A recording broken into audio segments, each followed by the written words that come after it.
이번 시간에는 GSP5의 평가판을 다운로드하고 그 다음에 컴퓨터에 설치하고 그리고 왼쪽에 보이는 요 기본 도구들이 있거든요. 화면의 왼쪽에 기본 도구들이 나와 있는데 기본 도구를 사용하는 방법을 간단하게 설명을 해드릴게요. 지금 화면에 보이는 것은 어떤 도형을 그린 거냐면 하나의 원이 있고요. 원주 위에 한 점을 찍은 겁니다. 요 돌고 있는 요 점 있죠. 요 점을 찍고 그 점에 접선을 그린 거예요. 근데 접선의 개념이 사실은 작도 개념에서는 접선을 그을 수가 없어서 방법은 잠시 한번 멈춰 볼까요? 자, 멈춤을 하고요. 예를 들어서 이제 이 GSP5의 가장 큰 장점은 작도 개념을 그대로 구현할 수 있다는 거예요. 그래서 접선은 못 그어요. 근데 방법은 뭐냐면 원의 반지름을 하나 선분을 이용해서 긋고요. 이 반지름의 끝점, 이 끝점이 원주의 점인데 이 점에서 수선을 그린 거예요. 이게 이제 수선의 개념입니다. 그래서 수선을 이용해서 원에 접하는 원주의 한 점에 접하는 접선을 그린 거예요. 그리고 나서 이 GSP5의 또 다른 별명이 있는데요. 바로 움직이는 기하입니다. 그 애니메이션 기능이 있는데요. 이 원주의 점을 클릭한 후에 이 점에다가 애니메이션을 줘서 여기 이제 애니메이션을 주면 이렇게 리모컨이 만들어 주거든요. 여기 이제 리모컨이라고 부르는데 뭐 제어판이라고 불러도 됩니다. 그리고 플레이 버튼을 누르면 이렇게 돌고 있고요. 하단에 보면 속도가 있어요. 그래서 속도를 이렇게 증가시킬 수가 있습니다. 빠르게 돌 수 있겠죠. 너무 빠르게 돌리면 잘 안 보여요, 이게. 자, 그리고 멈춤을 할 수 있고요. 자, 이런 사실 도형의 작도뿐만 아니라 그 중학교, 고등학교에서 배우는 모든 함수의 그래프를 다 그릴 수 있는데요. GSP5에서 이제 그릴 수 있는 함수는 주로 양함수만 그릴 수 있어서 그 양함수의 그래프를 그리는 것까지 나중에 설명을 해드리도록 하겠습니다. 자, 먼저 이번 시간에는 GSP5 평가판이에요. 이게 이제 왜 평가판이냐면 GSP5는 지금 1년 사용권을 1년 사용 앱을 돈 주고 구입을 해야 되는데 굳이 돈을 주고 구입할 필요는 없습니다. 평가판, 무료로 제공하는 평가판을 다운로드 받아서 이걸 가지고 충분히 연습할 수 있는데요. 지금 저도 사실은 평가판을 사용하고 있는데요. 평가판을 사용하면 20분간 무료로 사용할 수 있습니다. 근데 20분이면 웬만한 작도는 다 할 수 있어요. 그런 다음에 20분이 지나면 하나의 메시지가 뜨는데 그때 나갔다가 다시 들어오면 됩니다. 물론 저장은 안 돼요. 근데 이제 저장을 할 필요는 없고요. 만약에 이 그림이 필요하면 내가 그린 그림이 필요하면 화면 캡처 기능을 이용해서 그림을 따로 저장할 수 있어요. 그림 파일을 저장할 수 있습니다. 자, 그럼 지금부터 한번 GSP5를 찾아가고 설치하는 방법을 설명해 드릴게요. 자, 일단은 인터넷 익스플로러를 일단 시행해 주시고요. 자, 제가 이제 듀얼 모니터를 쓰다 보니까 이렇게 다른 화면이 나와 있는데 일단 요거는 X를 하겠습니다. 네이버에서요 수학사랑이라고 치면 됩니다. 수학사랑. 한번 화면을 확대해 볼까요? 잘 안 보이죠? 자, 검색창에 수학사랑이라고 입력을 하는 거예요. 수학사랑이 원래는 이제 예전에는 그 수학 선생님들이 모여서 만든 연구단체였는데 지금은 쇼핑몰입니다. 수학교구, 그 다음에 수학 프로그램을 판매하는 회사예요. 수학사랑이라고 입력을 한 후에 검색을 하게 되면 맨 위에 여기 수학사랑 홈페이지 주소가 나타났는데요. 이걸 클릭하면 됩니다. 자, 맨 위에 나타납니다. 이렇게 이거를 클릭하면 되는 거예요. 자, 그러면 이제 수학사랑 홈페이지가 뜨고요. 여기서 어디로 가게 되냐면 여기에 소프트웨어가 있습니다.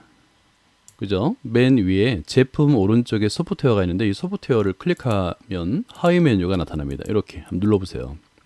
그러면 여기에 GSP라고 한번 보여드릴까요? 여기에 GSP라고 이게 손이 됐네요. 다시 한번 해볼게요. 지우고 자, 여기 GSP라고 보이죠? 이 GSP를 클릭하면 되는 겁니다. 클릭해 볼게요.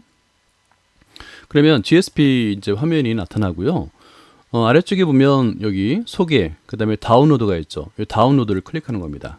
자, 다운로드 클릭하게 되면 여기에 세 개의 빨간색, 그러니까 구매할 수도 있고 다운로드 받을 수 있는 이런 세 개의 메뉴가 보이는데요. 첫 번째 보이는 메뉴가 GSP 버전 5 한글 체험판 다운로드로 돼 있는데 이걸 클릭하면 되는 거예요. 클릭해 볼게요.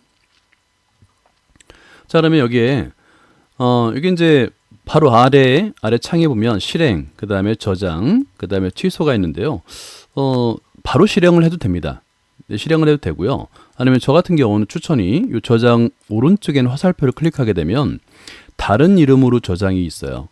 왜 다른 이름으로 저장하냐면 그냥 저장을 하게 되면 이 프로그램이 어디에 저장되는지를 확인할 수가 없어요. 나중에 찾을 수가 없습니다. 그럴 때는 대비해서 다른 이름으로 저장하기를 한 다음에 그 다음에 바탕화면에 저장을 해두면 사용하기가 좀 편리합니다. 저는 이렇게 바탕화면에 저장해 놓고 실행해도 되고요. 저는 바로 실행을 한번 해볼게요. 자, 실행을 하면 자, 그럼 이런 화면이 뜹니다. 자, 보이나요? 제목이 뭐냐면 GSP5 한국어판 설치를 시작합니다인데 다음을 누르면 됩니다. 다음. 그리고 뭐 동의합니까? 동의하고요. 그 다음에 설치 위치인데요. 설치 위치는 그대로 이게 사실은 용량이 그렇게 크지는 않습니다. 지금 필요한 디스크 공간인데 34메가밖에 안 돼요. 그래서 요거는 그냥 설치 아무데나 여기 기본 설치를 하면 됩니다. 설치를 하면 되겠고요. 그러면 이제 설치 중으로 뜨죠. 용량이 작기 때문에 설치하는데 시간이 많이 걸리진 않습니다. 그리고 맘침 끝난 거예요. 이렇게. 자, 그런데 문제가 있습니다. 이렇게 설치를 하게 되면 찾아가기 어려운데요. 왼쪽 하단에 보면 이 검색창 있죠. 화면의 아래 검색창 여기에 마우스를 갖다 대고 GSP라고 입력해 보세요. GSP 이렇게. 자, 영어로 바꿔서 GSP. 그러면 여기 방금 전에 다운로드 받은 앱이 여기 나타납니다. 근데 매번 이렇게 GSP로 이제 검색을 했었으면 불편하잖아요. 방법이 뭐냐면 오른쪽 여기 보면 요 GSP5로 돼 있는데 오른쪽 버튼을 눌러서 시작 화면의 고정, 단축키가 만들어집니다. 그리고 아래쪽에 작업 표시줄의 고정, 이걸 두 개를 다 해주세요. 그러면 화면에도 나타나고요. 만들어지고 단축키가 작업 표시줄, 그러니까 맨 아래 화면 맨 아래쪽에 작업 표시줄에 만들어지는데 굉장히 사용이 편리합니다. 만들어주면 저는 이제 둘 다 만들어놨어요. 자, 이렇게 하면 이제 준비는 다 끝난 거예요. 굉장히 간단하죠. 그러면 설치, 다운로드하고 설치가 된 거예요. 자, 여러분 어렵지 않으니까 시간도 굉장히 짧습니다. 용량이 작아서 설치 시간이나 다운로드 시간도 굉장히 짧아요. 자, 그리고 여기에 보면 이제 그 구매하기가 있는데요. 개인용과 학교용이 있어요. 개인용이나 학교용 구입을 해도 되긴 하는데 굳이 추천하고 싶지는 않습니다. 왜냐하면 GSP5를 사실은 체험판으로도 모든 수학적인 어떤 작도라든가 함수의 그래프를 다 그릴 수 있기 때문에 굳이 구매해서 사용할 것은 권장하진 않아요. 단지 이제 나중에 GSP5를 이용해서 수학 탐구 뭐 발표를 하겠다라고 한다고 한다면 뭐 저장하고 싶을 거 아니에요. 근데 사실은 화면 캡처 기능을 이용하면 굳이 GSP 파일 자체를 저장할 필요는 없어요.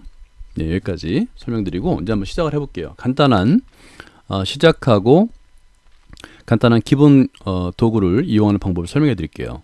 저는 바탕화면에 아까 이제 껐었죠. 그러니까 이제 다시 시작하면 20분간 무료로 사용할 수 있는 겁니다. 자, 클릭을 해볼게요. 자, 그러면 이게 이제 초기 화면입니다. 초기 화면이고요. 여기 화면의 중앙에 있는 여기 다시 볼까요? 화면 중앙에 있는 요 그림 있죠? 요 그림을 클릭하게 되면 창이 뜹니다. 클릭해 볼게요. 자, 이렇게 창이 뜨는데 좀 글씨가 작아서 안 보일 거예요. 뭐라고 되어 있냐면 GSP가 아직 등록되지 않았습니다. 다음에 선택하십시오 그랬는데 평가 모드 그대로 평가 모드로 시작하면 됩니다. 평가 모드를 이제 시작하면 20분간 무료로 사용할 수 있는 거예요. 자, 그러면 여기서 이제 왼쪽에 요 구성을 기본적으로 보면 왼쪽에 기본 도구가 있어요. 가장 많이 사용하는 기본 도구들이 왼쪽에 있고요. 이 화살표는 굉장히 중요합니다. 화살표를 꾹 누르고 있으면 이렇게 오른쪽으로 팝업창이 뜨긴 하는데 기본적으로 이 하나만 사용하면 돼요. 모든 작도 과정을 끝낸 다음에 반드시 검은색 화살표를 눌러야 됩니다. 그것도 이제 하나씩 설명해 드릴게요. 이 두 번째가 뭐냐면 두 번째가 점이에요.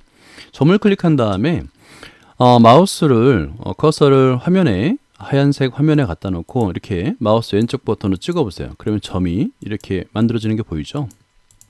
그런데 이 점을 지우고 싶어요.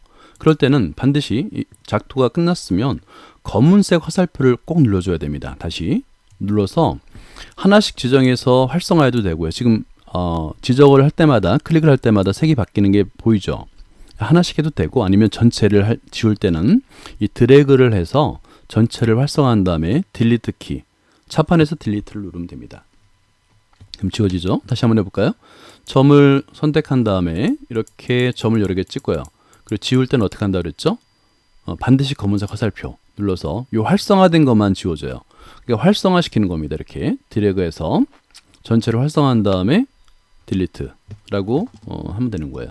세 번째가 원입니다. 원. 자, 원의 정의는 한 정점으로부터 일정한 거리는 점들의 모임이잖아요. 근데 여기서는 이제 요 기본 도구로 만들어놔서 먼저 누른 게 중심이고요. 그 다음에 드래그합니다. 자, 마우스 왼쪽 버튼을 누른 채 드래그하면 이렇게 원 주위의 점을 이용해서 원을 그리는 거예요. 자, 이때 중요한 점을 설명해 드릴게요. 이 원주의 점을 검은색 화살표를 누른 상태에서 이 원주의 점을 누르고 드래그 해보세요. 그러면 이 반지름이 변하잖아요. 그죠?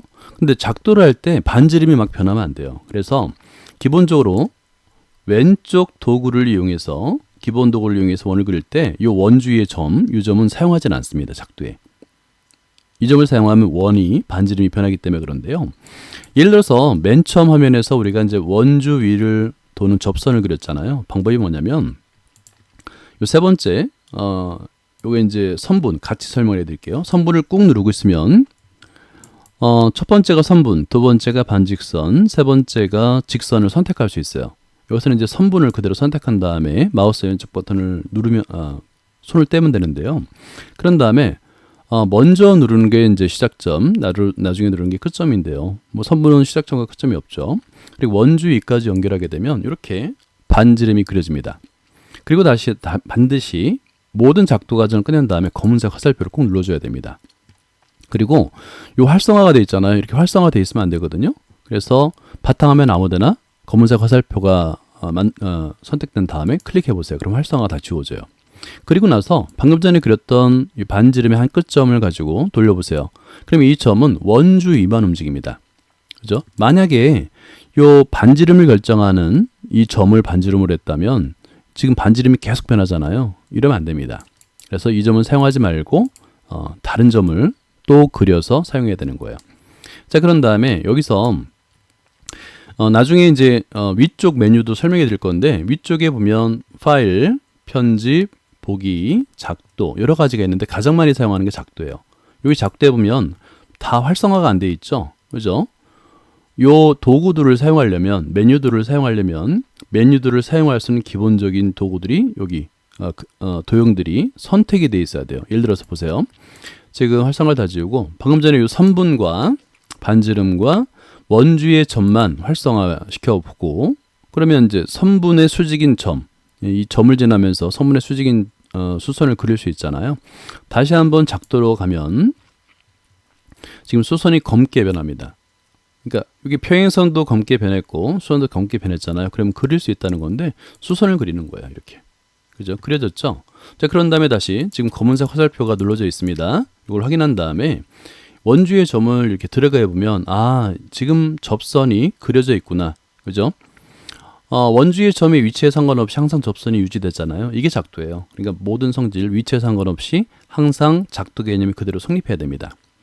그리고 이 점은 애니메이션을 줄 때는 굉장히 조심해야 되는데 움직이는 경로가 정해진 이 점 하나만 활성화되어 있어야 돼요. 다른 점이 활성화되어 있으면 안 됩니다. 그래서 항상 애니메이션을 주기 전에 이 검은색 화살표를 누른 다음에 모든 활성화를 다 지우고 그 다음에 내가 애니메이션을 줄 점만 활성화를 한 다음에 왼쪽에 세 번째 보기 메뉴를 클릭하게 되면 점의 애니메이션 주기라는 것이 있어요. 이렇게 클릭하는 겁니다. 이렇게. 그러면 자 여기 제어판으로 되어 있는데 저는 리모컨이라고 불러요. 그냥 제어판이라 불러도 되고 리모컨이라 불러도 되고요. 플레이 버튼, 멈춤 버튼이 있습니다. 플레이 버튼, 멈춤 버튼. 그리고 이때 중요한 게 있어요. 만약에 여기 활성화를 지운 상태에서 플레이 버튼 누르면 안 됩니다. 그죠? 이 제어판이나 지워판이 먹통이 돼버려요. 그래서 점에 애니메이션 줄 때는 반드시 여기 대상 없음으로 뜨는데 반드시 움직이는 그 점을 활성화를 한 상태에서 플레이 버튼을 눌러야 돼요. 그죠? 그 다음에 아래쪽에 이렇게 속도를 조절할 수 있고요. 됐나요? 자, 그러면 지금 여기서 이제 원까지 그리고 선분까지 설명을 드렸잖아요. 또 선분을 꾹 누르고 있으면 여기 선분, 반직선, 직선을 그릴 수 있고요. 그 다음에 여기서 이제 여기까지 그렸으니까 자, 이게 지금 왜 이렇게 이런 현상이 나타나냐면 지금 직선이 왼쪽에 직선이 선택돼 있잖아요. 그죠? 그래서 항상 작도를 끄는 다음에 이 검은색 화살표를 항상 눌러야 돼요. 안 그러면 계속 내가 원하지 않는 작도가 그려집니다. 자, 그리고 나서 이거 하나만 더 하고 이제 다각형으로 가볼게요. 여기서는 이제 어떤 기능이 있냐면 애니메이션 기능하고 가장 많이 같이 사용하는 것 중에 하나가 흔적 남기기인데요. 요 직선을 선택한 다음에 접선이죠. 선택한 다음에 위에 보기 메뉴를 가게 되면 수선의 흔적 남기기가 있어요. 흔적 남기기 있어요. 이거를 클릭합니다. 그런 다음에 활성화를 항상 지워줘야 된다 그랬죠. 그리고 활성화를 지우고 방금 전에 원주 위의 점, 여기에 애니메이션을 줬잖아요. 이 점만 활성화한 다음에 플레이 버튼 눌러보세요. 그리고 속도를 조절하지 말고 그냥 그대로 내비둡니다. 그러면 이 접선이 그리는 자취를 알 수가 있어요. 볼 수가 있죠. 이럴 때 사용하는 거예요. 한 바퀴 돌았으면 이제 멈춤. 계속 같은 색을 칠하니까. 자, 이거를 나중에도 한번 할 건데요. 직선으로 곡선을 표현하는 라인 아트라는 거예요. 미술 분야에도 굉장히 유명한 수학적 개념을 도입해서 만든 그 분야입니다. 미술 분야 라인 아트라고요. 자, 이거를 이제 지울 수가 있죠. 자, 한번 삭제를 해볼게요. 삭제를 할 때는 전체를 드래그한 다음에 지워지는데 이때 흔적 남기기, 즉 자취 남기기가 안 지워지잖아요. 그건 어디서 지우냐면 보기로 가서요. 보기에서 보면 자, 다시 한번 갈게요. 보기에서 가면 흔적 지우기가 있습니다. 흔적 지우기. 이걸 클릭하면 지워져요. 자, 그 다음에 이 다각형을 꾹 눌러보세요. 그러면 세 가지가 뜨는데 첫 번째는 경계선이 없는 경계선을 그러니까 다각형은 사실은 선분으로 둘러싸인 도형인데 그 선분이 없는 거예요. 내부만 있는 겁니다. 꼭지점하고. 두 번째는 경계선과 내부 꼭지점이 다 있는 경우고요. 세 번째는 내부를 색칠을 안 한 거예요. 그래서 이거는 원하는 대로 선택하면 됩니다. 보통 이제 두 번째를 많이 선택하는데요. 다각형을 선택한 다음에 먼저 마우스를 찍는 게 꼭지점이 되는 거예요. 이렇게. 그리고 드래그 한 다음에 맨 처음 찍었던 점을 다시 클릭하게 되면 이제 끝나는 겁니다. 지금 이제 내부가 활성화되는 게 보일 거예요. 그리고 그렸으면 반드시 검은색 화살표 다시 누르라고 그랬죠. 지금 내부가 활성화되는 게 보이나요? 자, 다시 한번 눌러볼까요? 이게 차이점이 보이죠. 좀 밝게 변하면 이게 활성화되는 건데 이때 오른쪽 버튼을 클릭하게 되면 이 색을 바꿀 수 있어요. 색을 내가 원하는 색으로 바꿀 수 있습니다. 이렇게 노란색 다시 한번 클릭한 다음에 색을 바꿀 수 있어요. 빨간색 이렇게 그 다음에 색을 바꿀 수 있습니다. 난 파란색으로 하겠다 이렇게 바꿀 수가 있는 거예요. 그죠? 그리고 이게 이제 움직이는 기아예요. 이 GSP의 이름이. 그래서 이걸 꼭지점을 가지고 드래그를 해서 이렇게 다각형의 모양을 마음대로 바꿀 수가 있습니다. 자, 이게 바로 이제 도형이 되겠고요. 그 다음에 요 A가 뭐냐면 글씨 쓰기예요. 그러니까 내가 작도를 했어요. 그때 이 작도의 내용이 어떤 내용인지 제목을 쓸 수도 있고 작도 방법을 쓸 수도 있어요. 한번 해볼게요. 클릭한 다음에 내가 원하는 위치에 더블 클릭하면 이런 창이 뜹니다. 커서가 껌프기고 있죠. 그런 다음에 요 하단을 보면 하단에 글씨 크기, 그다음에 글씨 모양, 그 다음에 색깔, 그리고 뭐 굵게 기울이는 꼴, 그 다음에 밑줄 이런 것들을 한글과 비슷하게 선택할 수 있고요. 예를 들어서 여기서 GSP5 연습이라고 기본 도구 연습이라고 한번 해볼까요? 기본 도구 연습이라고 한번 쳐볼까요? 자, 그럼 쳤죠. 그런 다음에 또 마우스를 클릭하게 되면 또 창이 뜹니다. 그죠? 반드시 이렇게 하나의 도구를 사용한 다음에 반드시 검은색 화살표를 눌러줘야 돼요. 됐죠? 그리고 검은색 화살표를 누른 상태에서는 이걸 글씨를 클릭하게 되면 내부가 매핑이 되면서 이렇게 움직일 수 있어요. 드래그를 해서 위치를 바꿀 수가 있습니다. 이게 이제 제일 큰 글씨예요. 72가 제일 큰 글씨고요. 글씨는 이렇게 선택을 할 수가 있습니다. 물론 이제 색깔도 이렇게 색깔도 마음대로 지정할 수가 있어요. 아래에 있는 이 펜이 있는데요. 펜은 이렇게 수업을 할 때 아니면 발표를 할 때 이렇게 체크를 할 수 있어요. 근데 이제 이거는 사용을 권하지는 않습니다. 왜냐하면 그렇게 매끄럽게 써지지가 않아요. 마우스나 아니면 아이패드 같은 경우로 써도 그렇게 매끄럽게 써지진 않아서 이거는 권장하진 않고요. 그 다음에 정보화에 대한 것도 있고 요거는 이제 사용하진 않습니다. 이렇게 이해되나요?